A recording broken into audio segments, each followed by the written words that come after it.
Well, we finally hit 20,000 subscribers. And to celebrate, I wanted to make a very special video for you guys. Well, actually, I wanted to make two very special videos for you guys. Now, I've been hyping these two videos up since my top 10 Elder Dragons video. That's right, I'm finally going to be talking about my favorite and least favorite Monster Hunter monster, Deviants.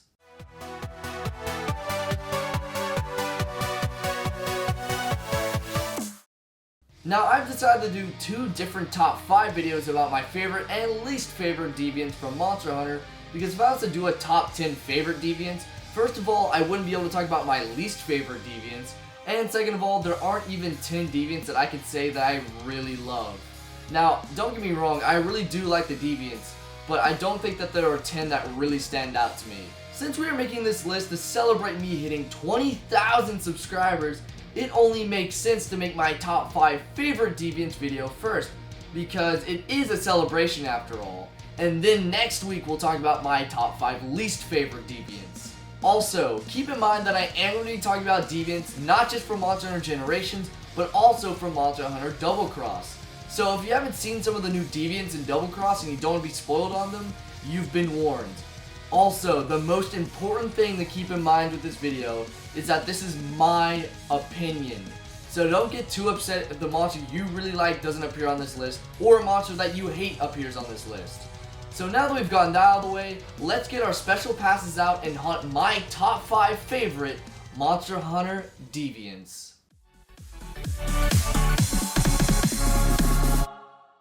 Monster Hunter Generations was created to celebrate the fact that the Monster Hunter series has been around for more than 10 years. It was called Monster Hunter Generations because it had an element from every single generation in it. They wanted to mix the old and new elements of Monster Hunter in this one game. And one way that they did this was by creating a new species of monsters known as Deviants. Deviants are monsters that have survived previous fights with hunters and have adapted based on those previous fights with the hunters. This deviant concept gave Capcom the chance to amp up some of the series' most classic monsters, as well as amping up some of the newer monsters. However, I found some of the monsters that they chose to make deviants were very random, like Azoros, Legambi, and even Tetsukabra to a certain degree. But one deviant that I am so glad that they made was the Silverwind Nargacuga.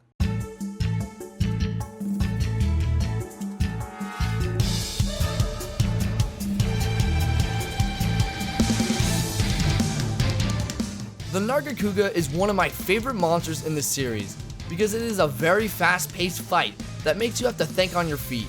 Its attacks are quick with fast-paced wing swipes, powerful charging attacks, slamming its tail, and throwing spikes from its tail. And the cool thing about the Nargacuga is that there is a reason why it's so fast. The Nargacuga is based off of a panther, so of course this monster is going to move and attack quickly, and it's going to look stylish while doing so. This is one of those thrilling fights that makes you have to know and be able to read its attacks in order to be able to not be caught in its deadly combos. This monster is definitely a fan favorite for a reason. Capcom knew that the Nargacuga deserved a deviant. I mean, it would have been blasphemous if they hadn't have given it a deviant. So now let's actually talk about the Silverwind. First of all, the most notable thing that Silverwind adds to the fight is that now its tail is able to cut through the air. And if you get hit by this attack enough, you'll get the bleeding element, which makes the fight way more intense. Its bleeding damages you as you move around more, and the Nargacuga is a fast monster. And yes, I am aware that the regular Nargacuga can cause bleeding, but Silverwind has more attacks that can cause bleeding, and it is way more likely that you'll get bleeding from Silverwind than you would from the original monster. Also, the Silverwind goes from having slick black fur to having silver and black striped fur, which is such a nice touch to Nargacuga's design. Just in case you don't know why this design choice is so clever, let me help you out by reading a part of Silverwind's description. White streaks like black polish on a blade. Since the Nargacuga has fought hunters before, it knows what their bladed weapons look like. So, one way that it adapted is by mimicking what the hunter's blades look like. What makes this really cool is that Nargacuga is like a blade. He can cut with almost every single one of his attacks. I wish that this much detail went into the Green Nargacuga's design. I mean, even if Green Nargacuga did have a better design, I still don't think that it would have redeemed it from being a horrible subspecies. Anyway, the Silverwind Nargacuga's fight is intense with fast-paced gameplay and heavy amount of strategizing. This is definitely a deviant that will stand out as one of the best deviants in Monster Hunter Generations.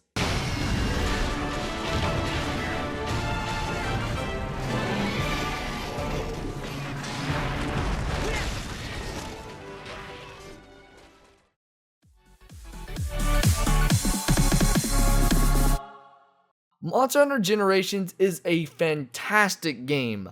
I had a very fun time playing through it for the first time. It was really great getting to fight a wide range of monsters and getting to fight some of the new monsters. However, by the time I had finished everything in the game, it felt incomplete. Don't get me wrong, I love Monster Hunter Generations, but it had one big flaw, and many people saw this flaw. There is no G rank. Now, this might not be a big deal for some people, but it is for me. G rank is when the quests get harder and the monsters get stronger and the weapons and armors get better. So when I saw that Monster Hunter Double Cross was being developed, I was so happy. We were finally getting the G rank that Monster Hunter Generations needed so badly. This meant new areas, new weapons and armor, and most importantly, new monsters. I remember getting on Twitter during history class and seeing that Monster Hunter Double Cross logo and instantly going to YouTube to get as much information about the game as I could. The first thing that I found on YouTube when I searched Monster Hunter Double Cross was the first trailer. This was the moment when I was introduced to one of the greatest deviants in the series, Massacre Demon Diablos.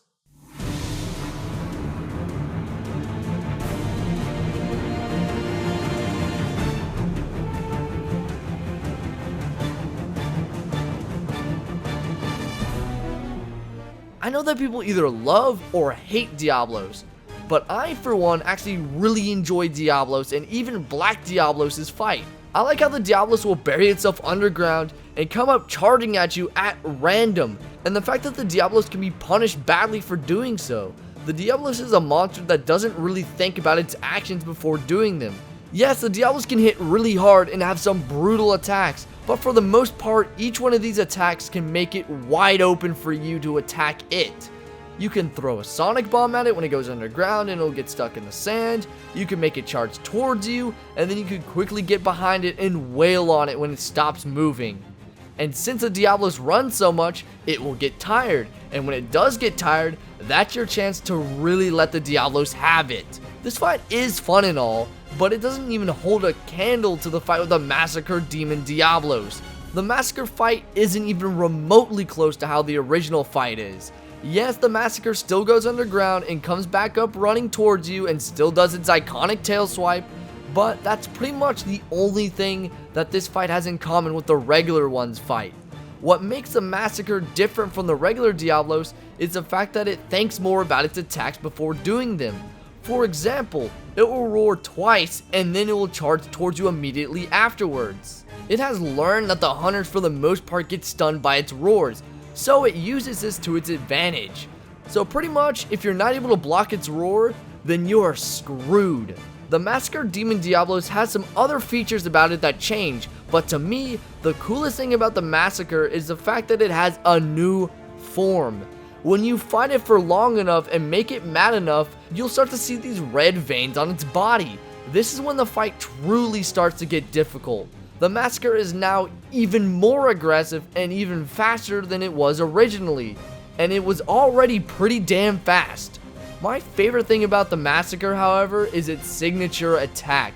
It will go underground like the normal Diablos does, well, kind of like the normal one does. Then it will be able to jump across the fucking area. So yeah, the Massacre Demon Diablos is definitely a flagship monster for a reason. Its fight changes the most out of all the deviants, and it has its own original soundtrack.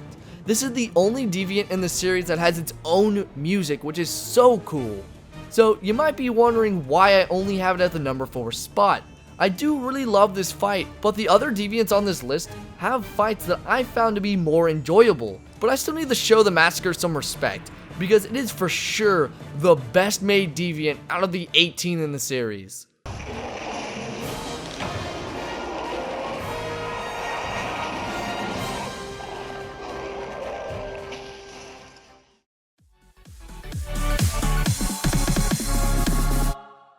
For the most part, Monster Hunter Generation focused on making deviants for returning monsters, and not really focusing on making deviants for the new flagship monsters. The only flagship monsters in Generations is Hellblade Glavenus.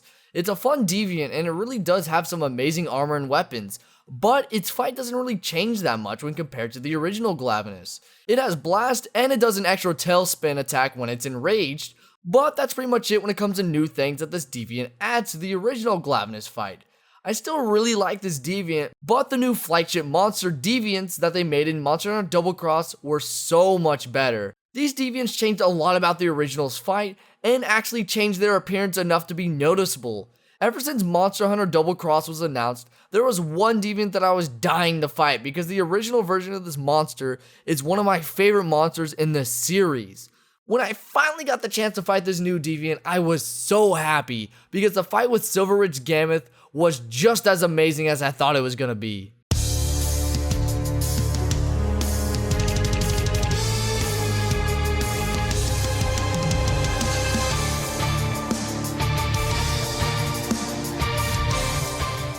I'm not gonna go into too much detail as to why I love the Gammoth fight, because I've already discussed that in my top 10 favorite Monster Hunter Monsters video, but I will briefly summarize my thoughts on Gammoth. I think that she's a very unique monster in the series, because she doesn't really have a similar design to any of the other monsters in the series.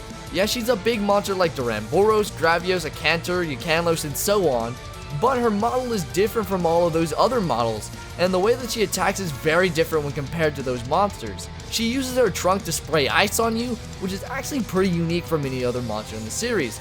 She also has a simplistic but very fun fight. I always enjoy fighting Gammoth because I feel that Capcom got everything right with this monster. They made her fight fun and very unique, they made her theme amazing, and they made her lore pretty interesting as well.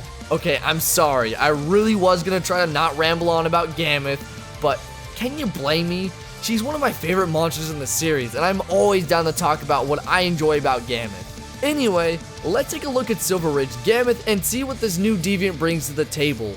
The regular Gammoth would use its trunk for some attacks, but for the most part, she wouldn't really focus on using her trunk and trying to give you Ice Blight. The Silverwind, on the other hand, loves to use her trunk a lot more than the original does and really likes to give you Ice Blight. Silverwind can now use her trunk to spray ice in the air and throw huge snowballs at you, as well as being able to suck you towards her trunk and then proceed to crush you with her weight. And I haven't even mentioned her new signature attack. She will put her face in the snow and start charging towards you as she sprays ice and snowballs to her left and right. She is definitely not nearly as easy as she was in Monster Hunter Generations. This is another one of those deviants that you feel like you're fighting a new monster, which is always appreciated, and her design is actually pretty cool looking. Pun intended. At first I didn't like her appearance, but as I fought against her more, I started to enjoy it more. It's actually pretty fitting that she has this color of fur, because she is now able to blend into the snow better. Well, as good as a huge mammoth can blend in anyway. Overall, I find this fight with Gammoth to be way more fun and drastically different from the original fight with Gammoth.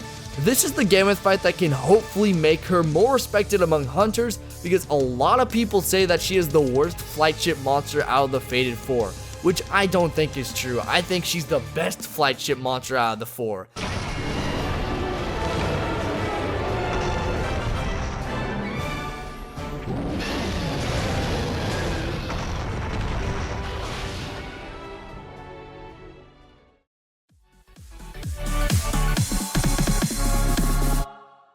Okay, y'all, I have to confess something. Although I said that I really love Gammoth and that she's the best flagship monster out of the Fated 4, her deviant is actually not my favorite out of the Fated 4's deviants. I know this might be shocking to hear from me, but there is one deviant that is just so insanely fun and pretty much redefines this monster for me. When I saw this deviant shown off in the second trailer, I thought it was just going to be one of those deviants that changes up one or two of its attacks and just gets recolored, but that is not the case at all. This deviant is another one of those deviants that feels like a brand new fight when compared to the original. Remember how I said the Massacre demon Diablos was the deviant that changed the most from the original monster? Well, the Blue Thunder Astalos definitely gets second place.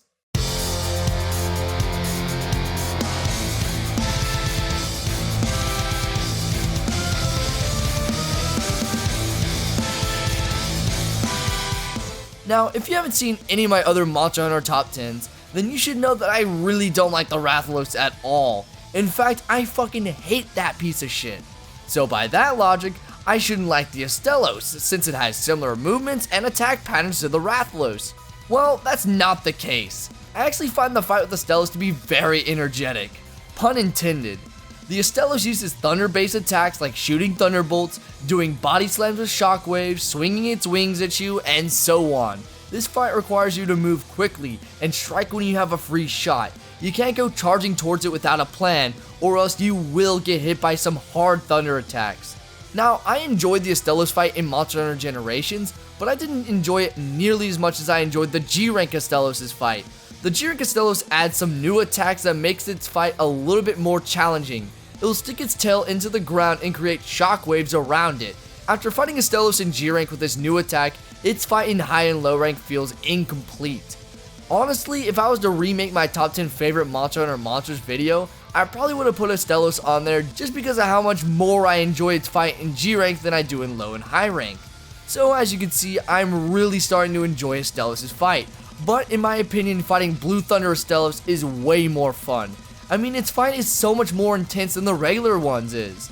I would honestly say that the Blue Thunder Astalos is the second hardest deviant to fight, besides the Massacre, of course. I mean, Blue Thunder Astalos has such a huge variety of lethal attacks. It still has a good amount of its original attacks, but they are way more amped up in this fight than they are in the normal fight. Okay, I'm sorry, that pun actually was not intended. Anyway, remember that attack that I mentioned that the G-Rank Astalos has?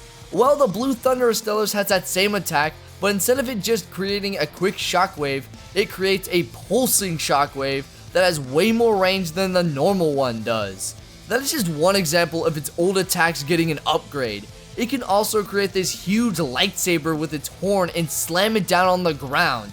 Obviously, the Blue Thunder Astalos has some new attacks, and they are so fucking cool. One of its new attacks is that it can create these electric balls that pulls you in towards them. It pretty much is like a black hole, and it is pretty hard to avoid getting pulled in. Oh, and I almost forgot to mention that it acts very similarly to a hyper monster. So the Blue Thunder Astalos is still green when you're fighting it, but it will give certain parts of its body power to boost its damage like a hyper monster does. But what makes Blue Thunder different from hyper monsters is that it can give its whole body a power upgrade. Thus why it's called the Blue Thunder Astalos. I love this fight because it is so different from the original's fight. The Blue Thunder is super unpredictable with its attacks. There is no way of being able to tell when it's going to charge its tail up and try to create huge shockwaves, or if it's going to charge up its horn and hit you with its huge lightsaber attack. The regular Astalos fight is pretty easy, especially in low and high rank because of how predictable it is. So it is very refreshing to see that its deviant is not the same case. You can really tell that Capcom took some time to really flesh out these Monster Hunter Double Cross deviants. I feel like the best deviants come from Monster Hunter Double Cross, but that's just my opinion. So you're probably wondering what deviant could possibly be better than Blue Thunder Astalos. Well, I can tell you that this choice is probably going to surprise y'all, because I can tell y'all that it really surprised me.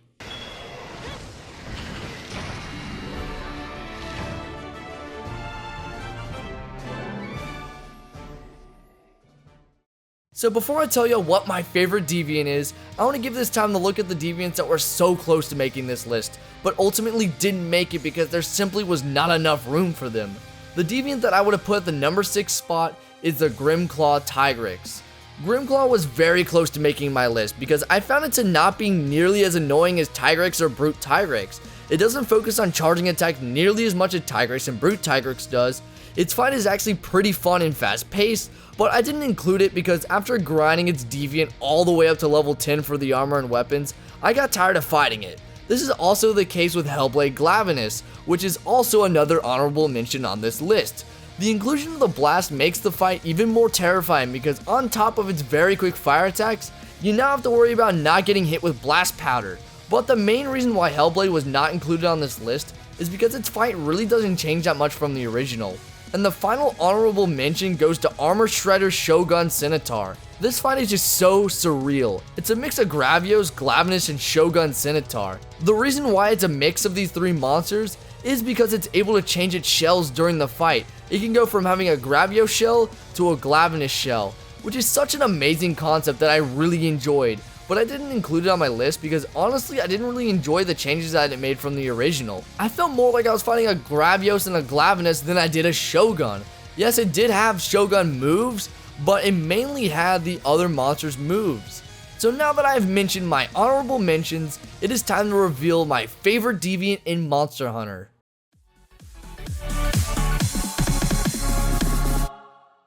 I still can't believe that this is my favorite deviant. Out of all the deviants I could have chosen for the #1 spot, this piece of shit is my favorite. I wanted to hate it so badly, but I couldn't. Its fight is so bizarre and so different from its original fight, and its fighting style is a mix of two monsters that I really hate. So by this logic, I should hate this deviant. But I don't. I fucking love the shit out of it. My opinion on this monster has been all over the place for me. At first I loved it because of how creative its concept is compared to other monsters in the series. Then I hated it because of how annoying and spammy it is with the new cool mechanic that it has. And now that I fought its deviant, it actually makes me really happy when I fight it because it shows me that Capcom can correct the mistakes that they make with their monsters. I just wish that we had gotten this version of the fight sooner because it feels so right to fight it this way. Okay, I guess it's time to say what my favorite deviant is. I still can't believe that I'm about to say this. My favorite deviant in all of Monster Hunter is Hidden Haze Malfestio.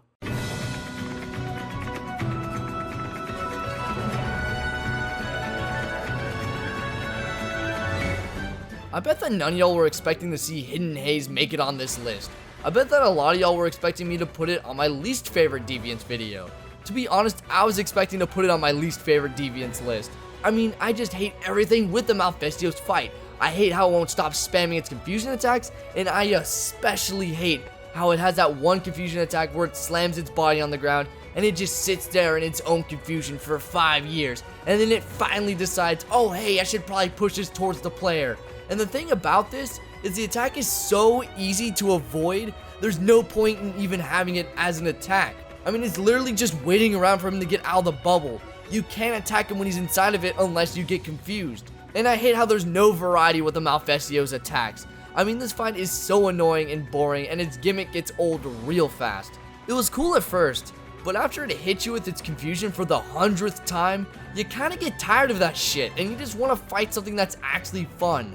Plus, the fight is stupid easy, which is even worse because you don't feel good about killing it because it was so easy to kill. But I have to give it some respect now because of its stupid deviant. What makes the Hidden Haze Malfestio's fight great is the fact that it is unlike the original version, and it actually uses more than just confusion attacks. Yes, it still has a bunch of confusion attacks, but they're not nearly as annoying as the originals because they are quicker and they're more spread out. Now, what do I mean by this? Well, as I mentioned earlier, Malfestio's confusion attacks are slow, like the one where it slams its body on the ground and makes the confusion bubble. You have to wait for the Malfestio to get out of the confusion bubble in order to be able to attack it. I mean, the attack isn't even hard to avoid. All you have to do is slightly move to the left or the right, and then there you go, you dodge the attack. Hidden Haze, on the other hand, will quickly slap its wings together and create clouds of confusion. It will make small confusion particles and then roar to make them blow towards you. It will slam onto the ground and make a huge confusion cloud around its body, and so on. Yes, it even improves its body slam attack. It's actually not an annoying move. It also hits you with gusts of wind from its wings, and it's actually hard to dodge. And it has a corkscrew attack that just looks so fucking badass. And finally, the last attack that I want to mention that it has is that it will fly high into the air and try to home in on you with its claws to hit you with confusion. Now, doesn't that sound familiar?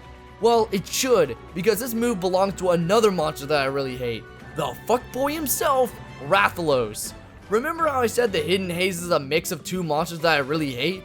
Well, it's a mix of Rathalos and Malfestio, and for whatever reason, it works so well. At first I didn't understand why it works so well with Hidden Haze, but then I finally put it together. Because Hidden Haze is smaller and quicker than Rathalos. It is able to get away with doing these attacks because it is not as cheap of a move as it is with Rathalos. I mean, when I get hit with this attack, I know that it's my fault and that I could have avoided it if I had timed my dodge better. Now, I'm not saying that the Rathalos' homing attack is impossible to avoid. It is just way worse than Hidden Haze's is. Hidden Haze's homing attack doesn't even feel like Rathalos' homing attack because it is so much more different from Rathalos'. The main reason why it's so different from Rathalos is because Rathalos has a lot more size with him.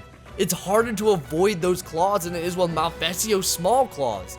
That's why I think the size is so important for this fight. Maybe if Rathalos was smaller, I might actually enjoy it a little more. Now, I know that y'all are probably thinking to yourselves, why the hell haven't I mentioned the fact that Hidden Haze can turn invisible? Well, because I was waiting to talk about that once I've mentioned all my other main points about why I like Hidden Haze.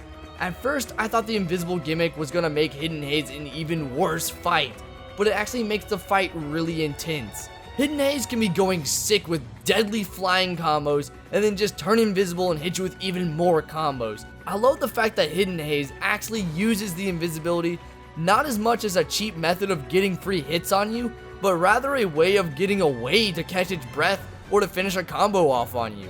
I think that this is the first time that I've seen an invisible monster do what Hidden Haze does, because Chameleos and Lucent Nargacuga go invisible, but then they'll stay invisible for way too long and use it to get some free hits on you.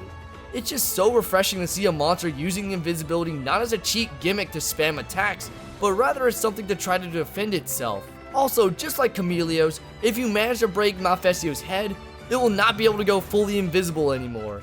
It is still just so weird that I actually really like Hidden Haze Malfestio, because I thought this was going to be one of my least favorite deviants because it had confusion, sleep, and it could turn invisible. But Capcom managed to surprise me with a completely different fight that really polished Malfestio's gimmick. I wish they could have done the same for Dread King Rathalos.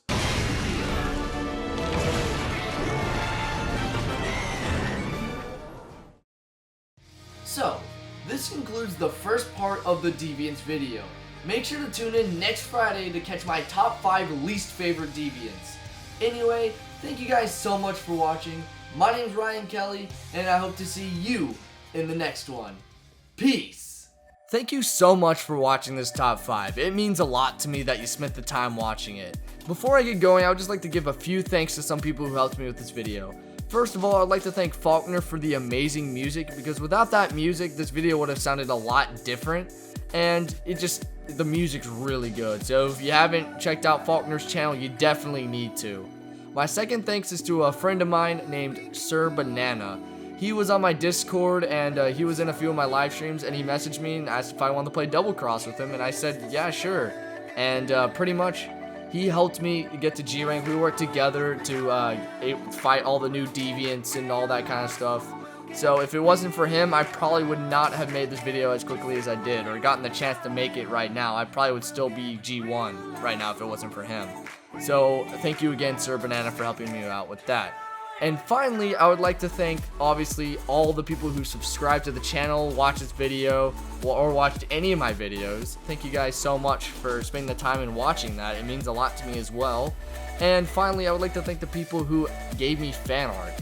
Obviously, you've seen it on this end card here, and it's just so cool to think that we got some actually pretty cool fan art. So thank you guys so much for spending the time to draw that or make that for me, or just make that in general. It's really cool. Anyway, thank you guys so much for watching this video. I hope that you guys enjoyed it, and I hope that you guys are excited for part 2. Alright, I guess I'll see you guys in the next video. Peace.